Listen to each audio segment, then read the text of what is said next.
নমস্কার বন্ধুরা, পম্পার কিচেনে আপনাদের সকলকে স্বাগত। আজ বানাবো নরম তুলতুলে দুর্দান্ত স্বাদের পাটিসাপটা রেসিপি।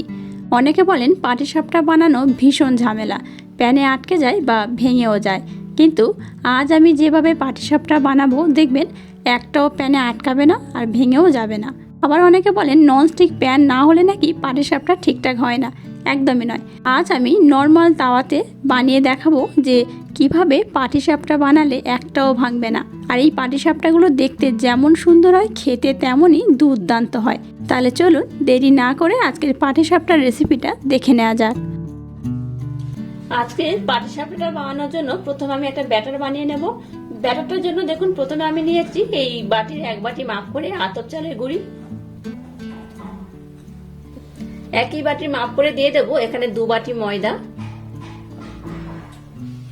2 বাটি ময়দা এখানে আমি দিয়ে দিলাম। দিয়ে দেবো ছোট্ট চামচের 1 চামচ লবণ।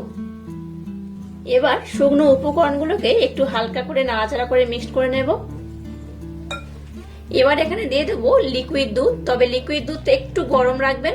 উষ্ণ গরম লিকুইড দুধ দিয়ে এই ব্যাটারটা বানালে আজকে কিন্তু এই পাটিসাপটাটা দুর্দান্ত হবে। আপনাদের হাতের কাছে যদি লিকুইড দুধ না থাকে, লিকুইড দুধের পরিবর্তে আপনারা উষ্ণ গরম জলও ব্যবহার করতে পারেন, তবে চেষ্টা করবেন গরম দুধ ব্যবহার করা। গরম দুধ দিয়ে ব্যাটারটা বানালে ব্যাটারটা কিন্তু খুব সুন্দর হবে আর পাটিসাপটাটা দুর্দান্ত হবে।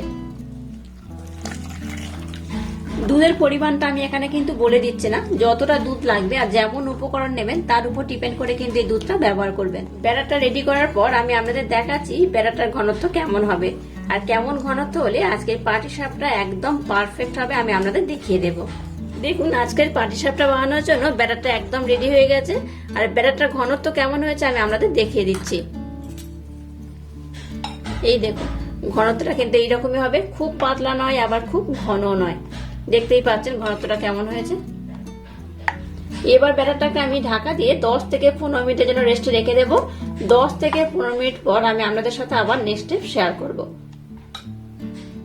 এবার আমি পুরটাকে বানিয়ে নেব। পুরটা বানানোর জন্য দেখুন এখানে আমি 2টো নারকেল এইভাবে কুড়িয়ে নিয়েছি আর নিয়েছি এখানে পাটালি গুড় 150 গ্রাম। আপনারা কিন্তু মিষ্টি যে যেমন পছন্দ করবেন সেইভাবে ব্যবহার করবেন। আমি এখানে গুড়টাকে নারকেল কোড়ার মধ্যে দিয়ে দিলাম। এবার পুরটাকে বানানোর জন্য গ্যাসটাকে জেলে দিয়ে একটা কড়া বসিয়ে দিয়েছি। এবার এটাকে একটু নাড়াচাড়া করে নেব।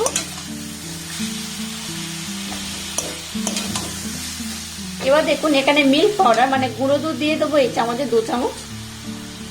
এটা অপশনাল, ব্যবহার নাও করতে পারে। এবার সমস্ত উপকরণ খুব ভালোভাবে মিক্স করতে হবে আর এইভাবে গ্যাসের ফ্লেমটাকে একদম লো রেখে এটাকে নাড়াচাড়া করবেন। দেখবেন এই যে গুড়টা ব্যবহার করেছি এটা কিন্তু আস্তে আস্তে একদম ভালোভাবে মেল্ট হয়ে যাবে। যেভাবে আজকে পুরটা বানাচ্ছি আপনারা কিন্তু যে কোনো পিঠের জন্য এইভাবে পুর বানাতে পারেন। পুরটা দুর্দান্ত খেতে হয়, অসম্ভব সুন্দর খেতে হয়। আমার মতো একবার এই পুরটা বানিয়ে দেখবেন। এবার এখানে সামান্য পরিমাণ আমি জল দিয়ে দেব। জলটাকে একটু হালকা গরম করে নিয়েছি।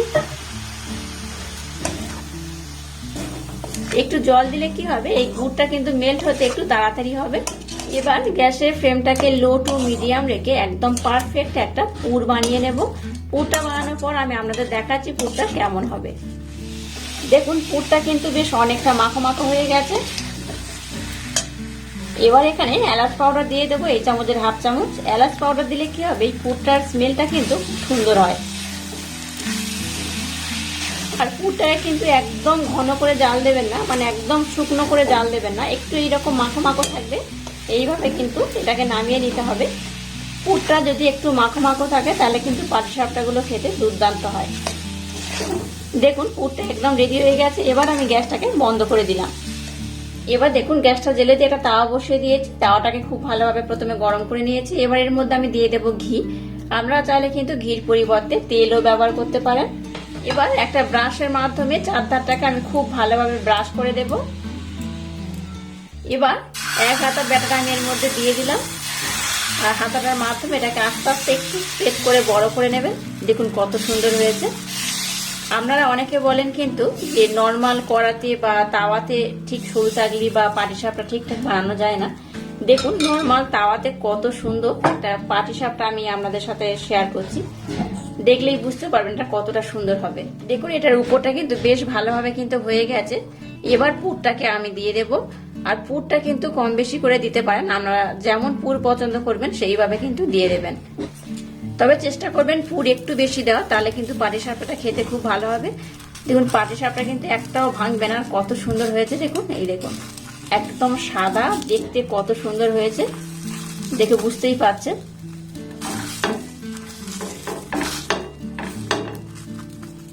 এবার দেখুন কতটা সুন্দর হয়েছে। এইভাবে কিন্তু সমস্ত পাটিসাপটাগুলো আমি বানিয়ে নেব। আর একটাও পাটিসাপটা দেখলেন তো প্যানের গায়ে আটকাবেও না, লাগবেও না। আপনারা কিন্তু ননস্টিক করা হলে তবেই ভালো হবে, এটা একদম ভুল কথা। নর্মাল তাওয়াতে দেখুন কত সুন্দর পাটিসাপটা বানানো যায়। এইভাবে সমস্ত পাটিসাপটাগুলোকে কিন্তু প্রথমে আমি খুব সুন্দর করে বানিয়ে নেব। আবারও একটু আমি ঘি নিয়ে একটু ব্রাশ করে দেব। আচ্ছা, আপনারা আবারও বলছি, ঘি না থাকলে কিন্তু সাদা তেল ব্যবহার করতে পারেন, তবে ঘি দিয়ে করলে এর স্মেলটা কিন্তু খুব সুন্দর হয়। আবারও 1 হাতা ব্যাটার আমি দিয়ে দেব।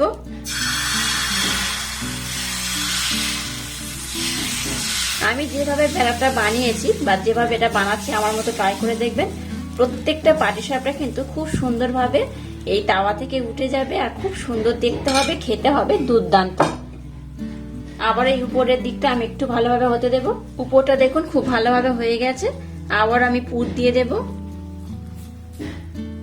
আর দেখুন ধারগুলো কতটা সুন্দর হয়েছে। এবার এটাকে আস্তে আস্তে 2 হাত দিয়ে একটু ভালোভাবে ফোল্ড করে নিতে হবে।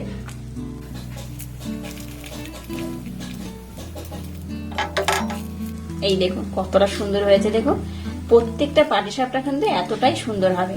আমার মতো অবশ্য ট্রাই করবেন। আর এইভাবে সমস্ত পাটিসাপটাগুলোকে আমি প্রথমে বানিয়ে নেব। দেখুন সমস্ত পাটিসাপটাগুলো একদম রেডি হয়ে গেছে। আর কত সুন্দর দেখতে হয়েছে দেখুন।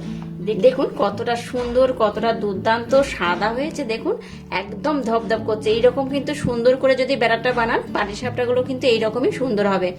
একটা পাটিসাপটা কেটে আমি আপনাদের দেখাচ্ছি। দেখুন দেখুন পাটিসাপটা একটা আমি দেখাচ্ছি আপনাদের। ভিতরটা একদম পুরে ভরপুর। এটা দেখতে যেমন সুন্দর, খেতে কিন্তু তেমনই দুর্দান্ত, অপূর্ব, অসাধারণ। অবশ্য বাড়িতে আমার মতো একবার হলো ট্রাই করবেন, দেখবেন একটা পাটিসাপটা কিন্তু ফ্রাই প্যান বা কড়া বা তাওয়া যেখানেই করেন না কেন কোথাও লাগবে না। আর আজকের এই দুর্দান্ত স্বাদে ইউনিক স্টাইলে পাটিসাপটা রেসিপি যদি আপনাদের ভালো লাগে তাহলে চ্যানেলটাকে লাইক, শেয়ার, কমেন্ট এবং সাবস্ক্রাইব করবেন। আর পাশে থাকা বেল আইকনটা প্রেস করে দেবেন।